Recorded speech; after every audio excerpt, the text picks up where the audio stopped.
Et là, on va évoquer avec Cyril Baldacchino, eh bien, d'un Institut Carnot, l'Institut Carnot MICA, on va évoquer le monde du sport face aux enjeux de transition environnementale et sociétale. Un vaste sujet puisque aujourd'hui, ça concerne tout le monde. L'industrie, bien sûr, on est sur le plus gros salon industriel, donc la thématique, le sujet de l'environnement et de la société, c'est vraiment un sujet qu'on traite depuis déjà pas mal d'années sur Global Industrie. Et dans le monde du sport, Cyril, on se tutoie. Hein. C'est quelque chose que tu as étudié, c'est un facteur qu'on prend de plus en plus en compte dans les événements. C'est ce que tu as pu remarquer? En tout cas, c'est c'est un facteur qu'on devrait prendre de plus en plus en compte parce que ça génère des bouleversements sur les pratiques, sur les événements, mais aussi sur la pratique du quotidien, au-delà des événements sportifs. Et donc l'idée, c'était un peu de faire ce panel-là aujourd'hui à travers cet atelier. Donc très rapidement, juste... je voulais remercier les gens d'avoir été endurants et d'être restés, vu que c'est la dernière présentation du forum. Du forum, voilà, donc certains ont tenu le coup. Et donc à l'Institut Carnot et aux organisateurs de ce forum pour dérouler cette thématique. Et l'idée, c'était aussi, sur ces sujets d'innovation, d'industrie dans le monde du sport, on parle aussi souvent d'industrie d'innovation technologique. Oui. Et là, c'était aussi apporter une dimension un peu plus sociétale, liée aux sciences humaines et sociales, qui peuvent être intégrées dans ces enjeux pour le monde du sport. Donc, moi, je représente l'APESA, qui est une structure du Carnot MICA. Donc, on est un centre de ressources technologiques. Donc, les centres de ressources technologiques, il y en a 70 aujourd'hui en France, et on est la seule structure aujourd'hui à être labellisée du coup par le ministère de la Recherche pour accompagner les acteurs sur ces enjeux de transition environnementale et sociétale. Nos clients, c'est souvent l'industrie, beaucoup les collectivités, mais aussi des structures qui vont créer de l'événement sportif, des acteurs de l'économie sociale et solidaire, bref. Voilà, on est plutôt basé en Nouvelle-Aquitaine, au sud de la Nouvelle-Aquitaine, mais on intervient sur l'ensemble du territoire. Juste pour rappeler quelques enjeux par rapport notamment aux enjeux environnementaux, vous avez peut-être entendu parler récemment des degrés ressentis et réels à Rio, donc 42 degrés au mois de mars, 62 degrés en température ressentie. En parallèle, on en a un peu moins entendu parler, mais il faisait 37 degrés à Kinshasa. On a fermé des écoles au Soudan à cause de la canicule. Voilà.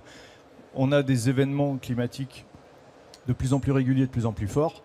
Et donc, on a mesuré que la planète avait connu 12 mois consécutifs de température supérieure à 1,5 degré de réchauffement. 1,5 degré, c'était l'objectif qu'on s'était fixé dans l'accord de Paris, de ne pas aller plus loin. Bon. On considère que entre février 2023 et janvier 2024, la température mondiale a augmenté de 1,52 degrés. Donc cet objectif 1,5, aujourd'hui, c'est pas de dire si on va l'atteindre ou pas, c'est que on l'a déjà dépassé. On l'a déjà atteint, donc on est déjà au-dessus des capacités. Donc je ne sais pas si vous connaissez cette petite frise en bas, qui est la frise qui a été développée par l'Université de Stockholm, le Centre pour la résilience de Stockholm, qui représente un peu l'élévation de la température du globe sur les différentes années, donc mise sous forme d'histogramme. Ce qui est assez intéressant, c'est qu'on retrouve aussi certains clubs sportifs maintenant qui arborent ça sur les maillots, parce qu'il y a des partenariats avec des universités, notamment en Angleterre, des choses comme ça. Donc, on voit que ces enjeux de dérèglement climatique et de réchauffement au sens large sont de plus en plus prégnants. Et on le ressent, nous, au quotidien aujourd'hui. Le risque par rapport à ça, c'est dire réchauffement climatique égale émissions de CO2, et donc du coup, on regarde que les émissions de CO2. Et donc on rentre en fait dans ce qu'on appelle la vision en tunnel du carbone, qui fait qu'on va se focaliser sur un indicateur et un objectif, en oubliant que les enjeux climatiques, en fait, c'est des enjeux systémiques, et qu'à côté des émissions de carbone, il se passe plein d'autres choses qui potentiellement vont avoir des impacts sur l'environnement, sur la santé, sur les ressources, et qui vont contraindre un peu nos modes de vie.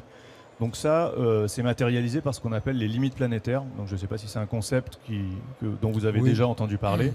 Voilà, les limites planétaires, on considère qu'on a matérialisé, modélisé 9 limites planétaires aujourd'hui, qui vont donc du changement climatique jusqu'à la qualité de l'eau, l'acidification, le changement d'affectation des sols, Et on considère qu'aujourd'hui, sur ces 9 limites planétaires, il y en a 6 qui ont déjà été dépassées.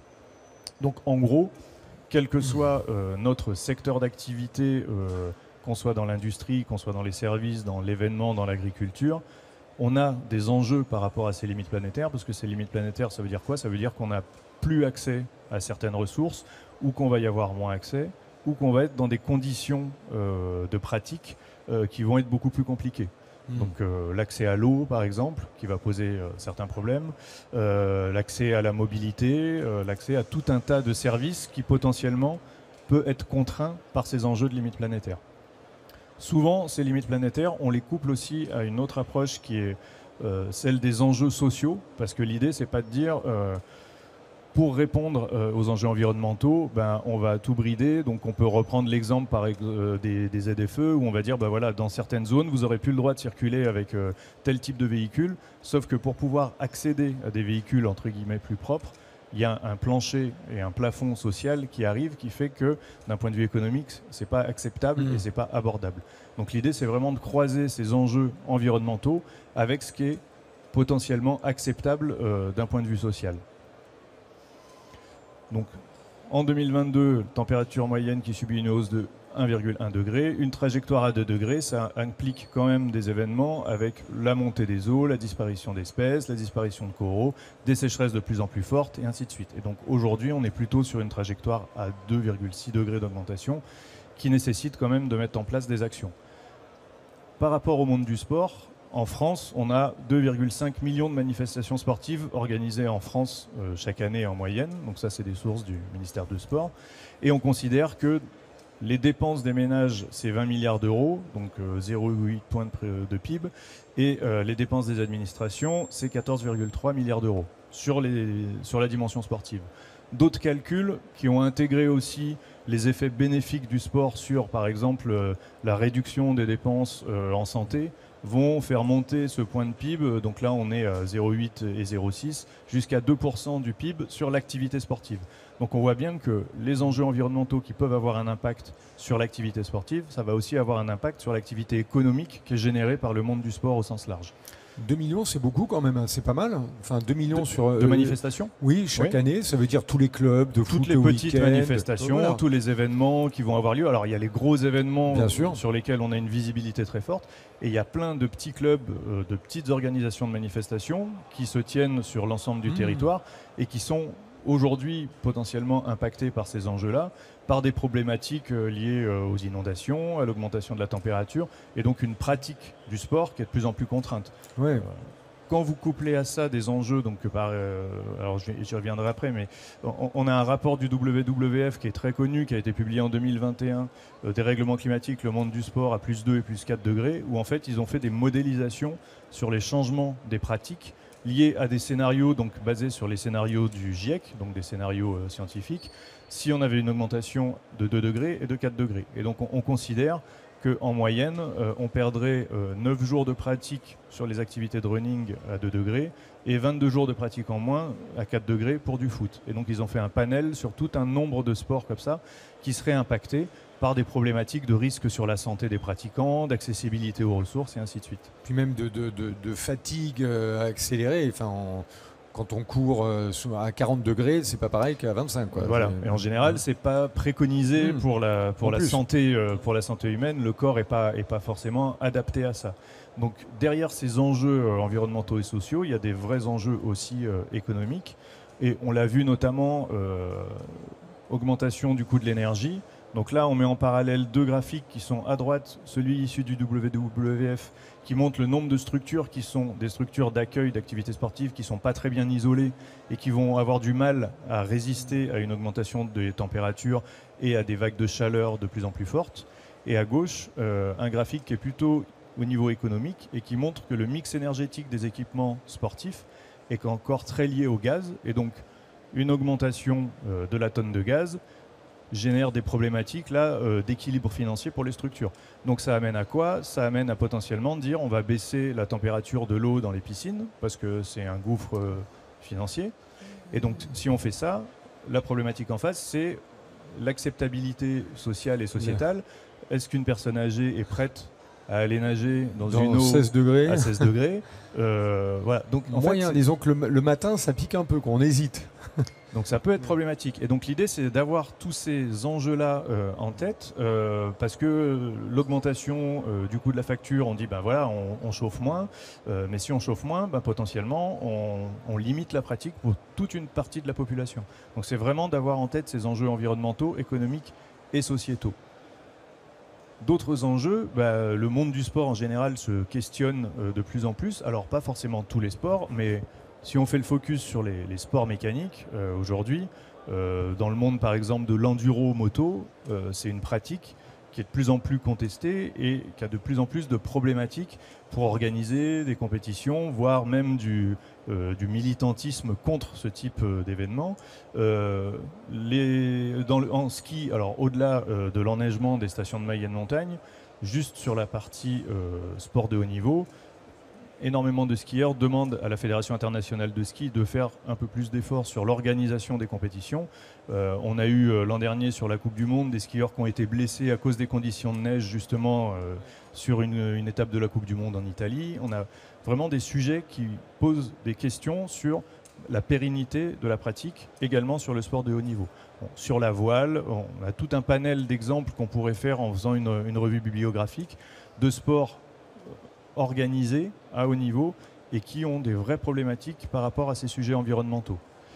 Au-delà de ça, il y a aujourd'hui le monde du sport qui est aussi questionné. Donc là, c'est plus par les organisateurs d'événements ou par les fédérations, c'est typiquement par des organisations type Protect Our Winter qui va mettre en place des pétitions pour que la Fédération internationale de ski se saisisse de ces enjeux environnementaux et re-questionne l'organisation du parcours de la Coupe du Monde.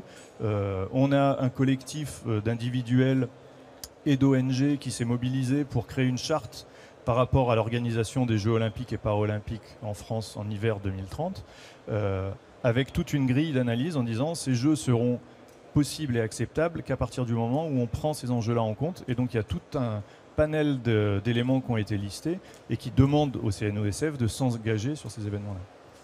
Comme un cahier des charges, parce que c'est vrai que la montagne, ça devient très sensible, quoi, hein, la neige qui manque. On peut parler de l'eau aussi sur certaines compétitions. L'eau, c'est une thématique qui est particulière parce que l'eau, il y a des vrais conflits d'usage autour de l'eau. Ouais. Donc le problème des méga-bassines, par exemple, est-ce qu'on doit privilégier la retenue d'eau pour alimenter l'agriculture? Donc nous, on est plutôt sud-ouest. Dans les Pyrénées, on a des problématiques liées à des conflits d'usage entre l'agriculture et l'énergie. À quel moment on garde l'eau pour alimenter un barrage? À quel moment on garde l'eau pour les cultures? Voilà, il y a tout un processus là qui est plus un processus politique qui est en train de se mettre en place. Mais la thématique de l'eau est vraiment une thématique spécifique et hyper complexe, quoi. Complètement. Et puis même le golf, là, j'ai vu qu'il y avait un permis qui a été refusé finalement après un grand combat entre justement des associations militantes, entre les clubs de golf. Et puis tout d'un coup, on a dit non, on ne fait pas le golf finalement parce que ça demande trop, c'est trop gourmand en eau et qu'aujourd'hui, dans certaines régions, ça devient tellement précieux qu'on n'en est plus à alimenter un golf plutôt que des cultures, quoi. C'est ça, c'est gourmand en eau. Alors les gens du monde du golf font des efforts aussi, ils l'ont bien identifié, oui. Et donc c'est un sujet qu'ils ont capté. Par contre, ça remet en question peut-être même la pratique en elle-même, du fait de la consommation d'eau à partir du moment où on veut avoir un green cohérent. Du fait de l'usage de pesticides aussi, parce que un terrain de golf, c'est pas le pré d'à côté, donc c'est tout sauf naturel, entre guillemets. Donc voilà, il y a toutes ces démarches-là à intégrer et à prendre en compte. Et il y a des sportifs qui de plus en plus s'engagent, donc Andy Simons, qui est un trailer, qui a refusé de participer à certains événements parce qu'il mesure annuellement son bilan carbone, par exemple, en disant, voilà, le bilan carbone de l'année 2023, donc ici, c'est les produits que j'ai utilisés, et à côté, c'est tous les déplacements que j'ai faits pour les événements. Et je me rends compte qu'à titre personnel, ça ne correspond plus à mes valeurs. Et donc, j'ai un problème par rapport à ça. Et donc là, on a des leaders d'opinion, en fait, qui se positionnent par rapport à ça en disant, bon, moi, j'arrête le sport de haut niveau parce que ça génère trop d'impact par rapport à mes valeurs.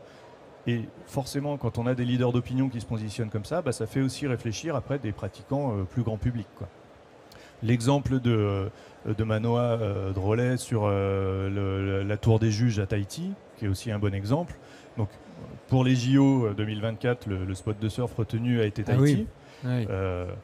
Par contre, Tahiti accueille des compétitions du circuit international de surf tous les ans. Il y a une tour des juges sur pilotis qui est présente parce que la vague à Tahiti, elle est au large.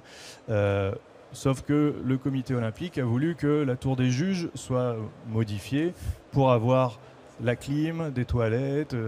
Et donc il y a eu une grosse contestation locale en disant le spot il peut accueillir des compétitions, mais par contre on ne va pas complètement détruire le corail juste pour un événement qui va durer 15 jours. Ah ben oui, voilà. Mais carrément. Et puis ça fonctionne comme ça depuis des années. Exactement. Pourquoi les juges des JO ne peuvent pas faire comme les juges des championnats du circuit mondial, ça va être les mêmes athlètes qui vont parcourir logiquement. Donc voilà, on a des sportifs qui se positionnent par rapport à ça, et du coup on a des événements qui potentiellement deviennent alors de plus en plus inacceptables pour une partie du public. Donc exemple de la Coupe du Monde de foot au Qatar, 220 milliards d'euros dépensés, et on estime que l'empreinte carbone estimée de la Coupe du Monde au Qatar était équivalente à 1000 tonnes de CO2 par minute de jeu. 1000 tonnes de CO2, c'est à peu près un foyer français qui consomme beaucoup. Là, on était sur 1000 tonnes de CO2 par minute de jeu. Les Jeux Olympiques d'hiver de Pékin, par rapport au budget initial, le budget final c'était 35 milliards d'euros. Le trophée Andros, c'était la dernière édition cette année. Voilà, les courses sur glace en montagne, on a considéré que, effectivement, d'un point de vue symbolique, ça devenait compliqué.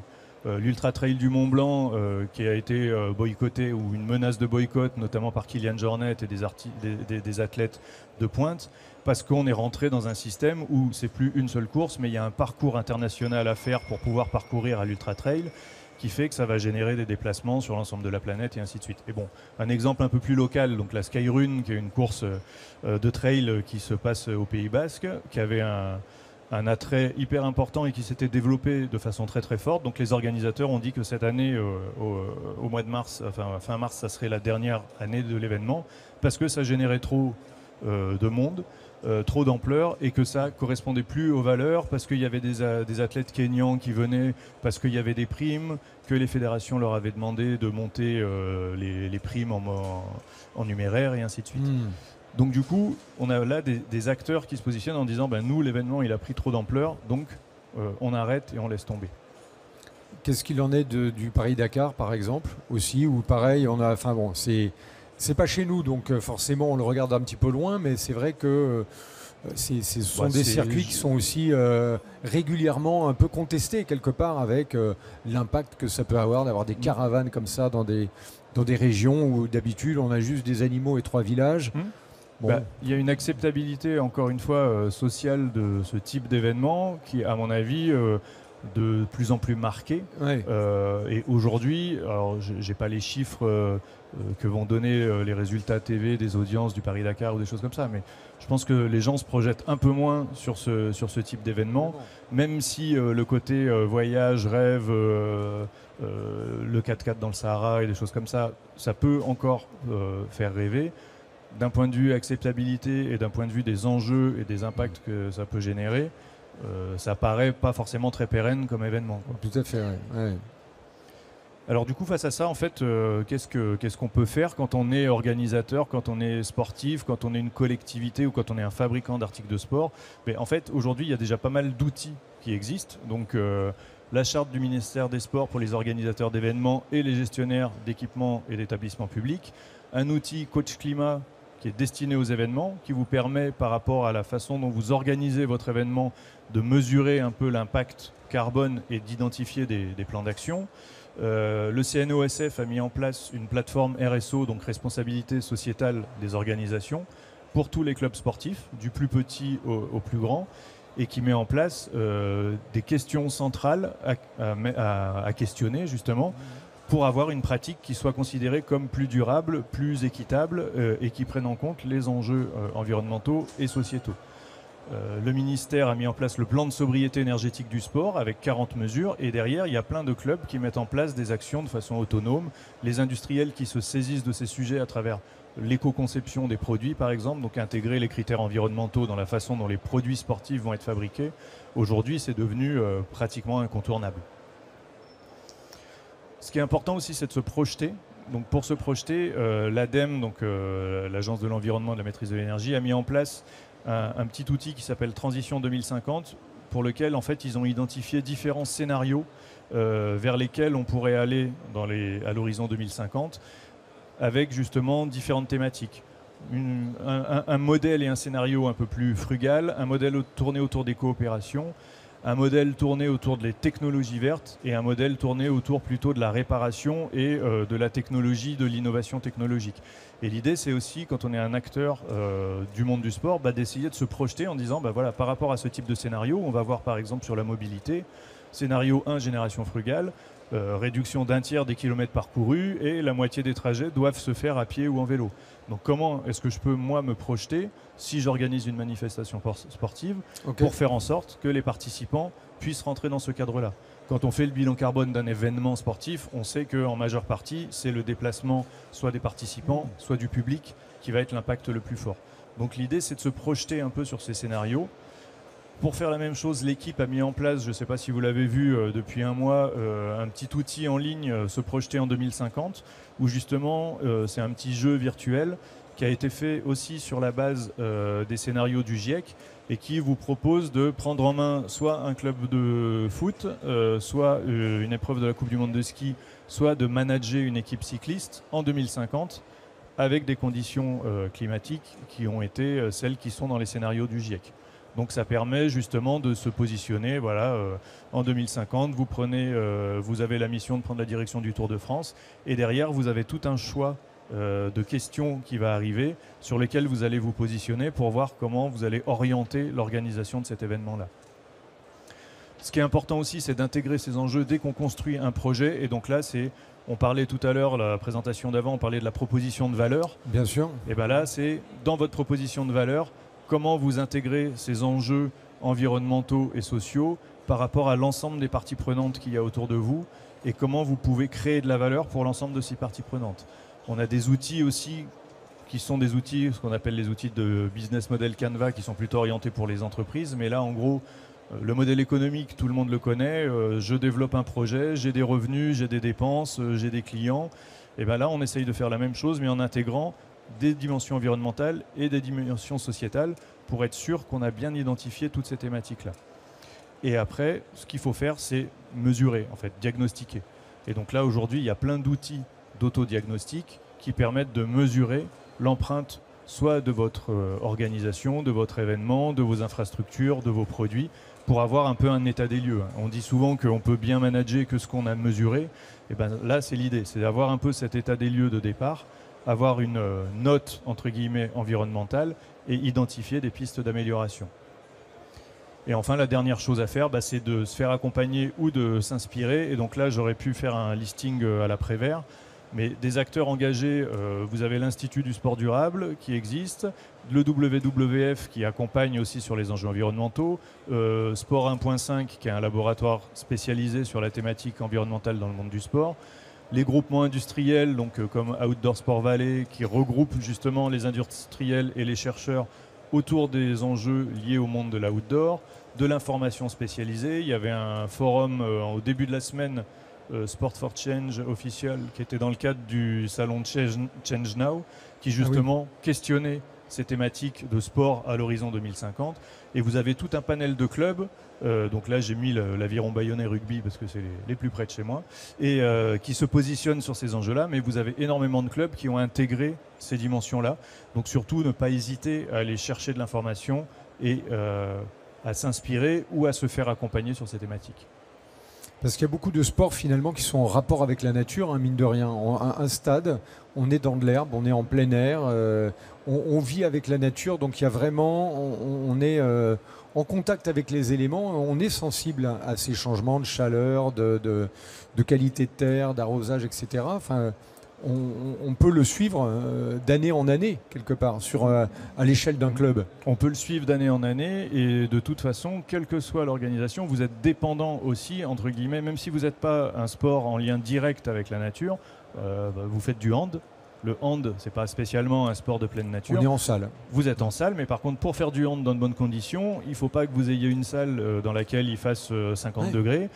Vous allez consommer du matériel sportif, vous allez avoir besoin d'énergie, vous allez avoir... Voilà. Donc en fait, tous ces enjeux et toutes ces pressions environnementales, elles peuvent impacter votre activité sportive, même si vous n'êtes pas à l'extérieur. C'est beaucoup plus prégnant et on l'identifie plus quand on est sur un sport d'extérieur. On prend l'exemple, voilà, le surf. On a l'impression que les gens qui font du surf sont forcément en lien avec la nature. Bon, le surf, c'est quoi? Principalement, c'est une planche faite de polyuréthane et de résine. Vous utilisez une combi en néoprène, qui est une des matières les plus crades possibles, par contre qui est hyper efficace, et vous n'arrêtez pas de vous déplacer pour aller sur le bon spot pour checker les vagues. À travers le monde. Voilà. Donc d'un point de vue environnemental, ils sont en minivan. Oui, quand c'est pas en avion. Pas l'avion. Voilà. Ouais. Mais du coup, voilà, il y a des vrais impacts aussi, même si vous êtes sur une pratique qui est vraiment en lien avec la nature et pour laquelle vous avez juste une planche sous le bras, quoi. Donc l'idée, c'est de pouvoir mesurer ça et de voir en fait quels sont les leviers d'amélioration qui sont détectés. Et du coup, j'en ai fini. Voilà. Eh bien, excellent, excellent. Déjà, un grand bravo, oui.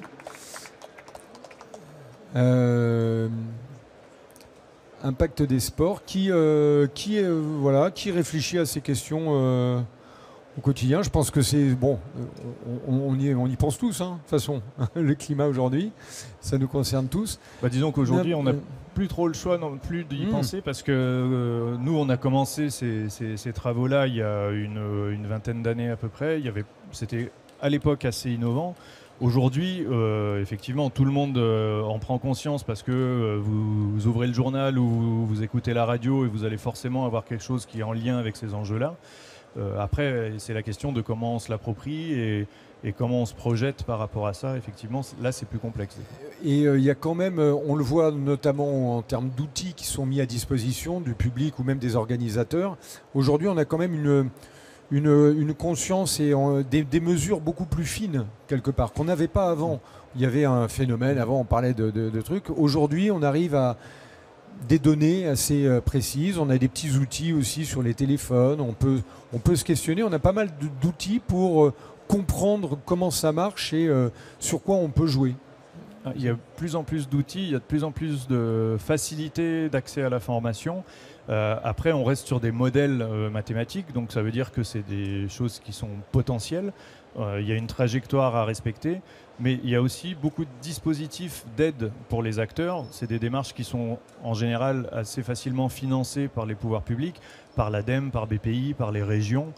Donc les acteurs qui se projettent sur ces événements-là ont la capacité aussi à être accompagnés. Nous, on a accompagné la section paloise Rugby Pro l'an dernier dans le cadre de leur bilan carbone justement et de la mise en place d'un plan d'action pour le centre de formation. Ils avaient des financements pour que nous, on puisse les accompagner. Donc aujourd'hui, les acteurs ont aussi la capacité à être aidés d'un point de vue financier pour aller dans ce type de démarche. Tant que ce n'est pas obligatoire, en général, on arrive à trouver des aides. À partir du moment où ça devient cadré d'un point de vue réglementaire, là, c'est plus complexe. Donc c'est tout l'intérêt aussi d'anticiper. Bon, du coup, et les JO, comment ça se passe à ton avis? Enfin, tu as un peu JO, regardé. Il y a beaucoup de promesses autour. Hein. Il y a eu. Les JO, il y a une dimension environnementale pour les JO de Paris qui est assez forte. Tony Estanguet est impliqué dans ces démarches environnementales depuis très longtemps. Nous, on avait travaillé à l'époque avec une association qui s'appelait l'association du flocon à la vague, de laquelle il était ambassadeur et qui faisait de la sensibilisation autour de la thématique de l'eau. Donc je pense qu'il y a des vraies démarches. Néanmoins, ça va générer des impacts hyper forts.